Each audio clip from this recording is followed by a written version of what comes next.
Неужели это тот самый успешный проект? Да нифига, у него то же самое имя, что у позапрошлого. Проект называется «Рубеж Кролик». После успешной первой части я решил сделать сиквел. Ну а если серьезно, то у меня никак не доходили руки нормально посмотреть motion matching, поэтому он и вошел в основу этого проекта. Это шутер от первого лица со специфической стрельбой.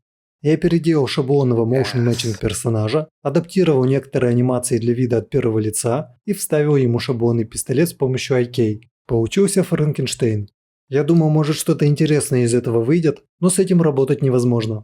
Во-первых, неудобно целиться. Классический прицел посередине экрана – это самый лучший прицел. Другие варианты не варианты, ничего выдумывать не надо.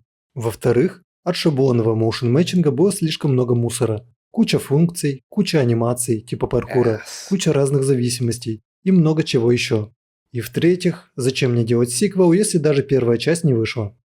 Это был последний раз, когда я использовал motion matching. На мой взгляд, для инди-проектов он избыточен. Лучше по классике использовать blend space.